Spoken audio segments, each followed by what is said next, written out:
Ang Philippine Health Insurance Corporation o PhilHealth ay isang government-owned and controlled corporation o GOCC na naitatag sa pamamagitan ng Republic Act 7875 o National Health Insurance Act of 1995.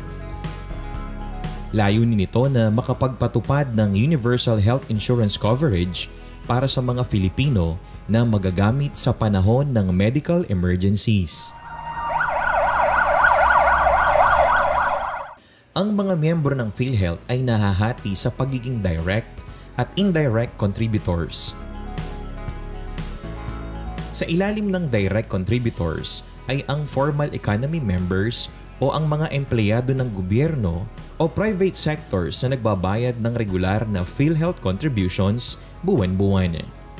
Mga kasangbahay, mga self-earning individuals at professionals, overseas Filipino workers o OFW, mga naninirahan sa ibang bansa na may dual citizenship, at ang tinatawag na lifetime members o mga nakapagbayad na ng kabuuang 120 contributions. Sa indirect contributors naman, nabibilang ang mga senior citizens, indigents, mga beneficiaries ng Pantawid Pamilyang Pilipino Program o 4Ps, persons with disabilities o PWD, SK officials, local government-sponsored members, at mga qualified dependents ng mga principal members tulad ng asawa, anak o mga magulang. Ano-ano naman ang mga benepisyong maaari mong makuha bilang miyembro ng PhilHealth? Inpatient benefits. Kino-cover nito ang mga parte ng hospital bill kapag ikaw ay na-confine sa mga accredited hospitals at healthcare institutions ng PhilHealth. Ang bawat karamdaman ay may kaukulang case rate o halagang mababawas sa total hospital bill sa mga tinatawag na primary care facilities. Halimbawa, ikaw ay na-confine dahil sa moderate pneumonia, mababawasan ng 10,500 ang iyong hospital bill. Isa pang enhanced inpatient service ng PhilHealth ay ang pagtatanggal ng single period of confinement o ang polisiya na nagsasaad na hindi maiko-cover ng PhilHealth kung ikaw ay mao-ospital sa parehong karamdaman sa loob ng 70 araw.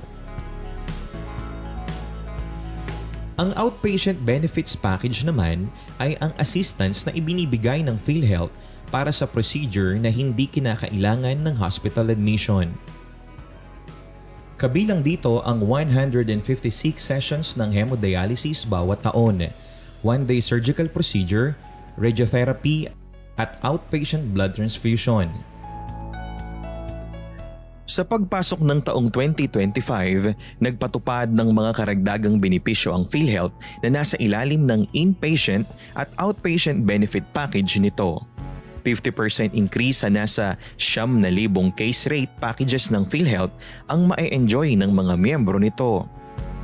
Ibig sabihin, tataas ang coverage ng bahagi ng hospital bill na babayaran ng PhilHealth para sa mga maa-admit sa accredited hospitals simula January 2025. Maaaring makita sa website ng PhilHealth ang updated case rate.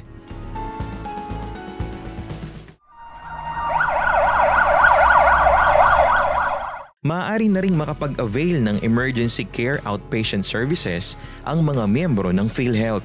Covered na ng PhilHealth ang mga pasyenteng madadala ng emergency room pero hindi kinakailangang mai-admit. Mayroon na ring primary care dental healthcare package na maaaring may avail ng mga miyembro sa mga konsulta facilities. Kabilang dito ang oral examination, prophylaxis, fluoride application at emergency tooth extraction. Sisimulan na rin ng PhilHealth ang pagkakaloob ng mga prescription glasses. Initially, ito ay magiging available para sa mga kabataan, pero plano ng ahensya na expand ito sa mga adult patients sa malapit na hinaharap. Ang Z-Benefits coverage naman ay para sa hospitalization at specialized treatment protocols para sa mga malalang karamdaman tulad ng cancer, kidney transplant at orthopedic implants.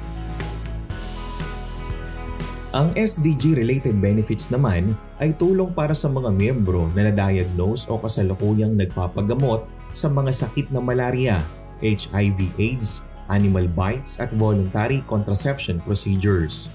Para sa mga kumpletong listahan ng mga sakit at amount of coverage na binibigay ng PhilHealth, maaaring bisitahin ang www.philhealth.gov.ph/benefits.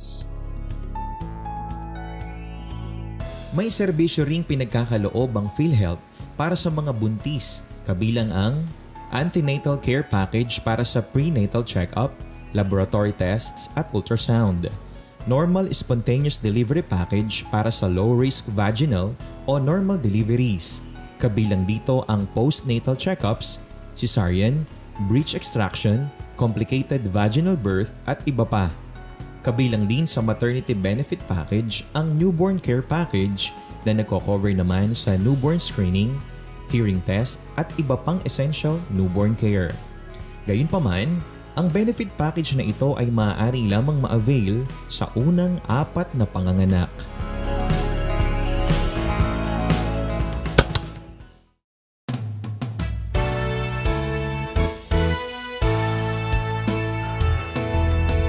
Narito na ang konsulta. Isa pa sa serbisyo ng PhilHealth ay ang konsultasyong sulit tama o konsulta, na isang comprehensive outpatient package na minamandato ng Universal Healthcare Law. Sa ilalim ng nasabing programa, lahat ng Filipino ay maaaring makagamit ng PhilHealth Konsulta. Kailangan lamang nilang magparehistro sa isang PhilHealth Accredited Konsulta Package Provider o KPP para magamit ang benepisyo. Tandaan na ang pagpaparehistro sa KPP ay iba pa sa pagpaparehistro bilang miyembro ng PhilHealth. Ang lahat ng rehistradong miyembro na ng PhilHealth ay maaari nang magparehistro sa KPP upang mai-avail ang mga sumusunod: consultation, health risk screening and assessment, selected laboratory and diagnostic test, selected drugs and medicines. May 3 paraan para makapagparehistro sa konsulta. Member-initiated registration. Maaaring magparehistro gamit ang iyong PhilHealth Member Portal account. Mag-login o gumawa ng account sa https://member-inquiry.philhealth.gov.ph/member at i-click ang konsulta. Pumili ng isang konsulta package provider o KPP kung saan mo nais makagamit ng benepisyo. Siguraduhing updated ang iyong PhilHealth membership information na makikita sa Member Data Record or MDR sa portal. Kung walang internet access, maaaring magtungo ng personal sa mga sumusunod na tanggapan upang makapagparehistro: PhilHealth Local Health Insurance Offices o LHIOS, PhilHealth Customer Assistance, Relations and Empowerment Staff o PCARES sa mga ospital, PhilHealth Action Center Hotline. Magpadala ng text message sa 0917-898-7442. Maaari ring makapagparehistro sa lahat ng mga KPP, Local Government Units o LGUs at iba pang ahensya na binibigyan ng permiso ng PhilHealth na magsagawa ng third-party assisted registration. Ang PhilHealth Konsulta Package ay magagamit sa alinmang pampubliko o pribadong pasilidad na accredited ng PhilHealth bilang isang konsulta facility. Upang malaman ang mga KPPs, maaaring bumisita sa www.philhealth.gov.ph/partners/providers/institutional/map.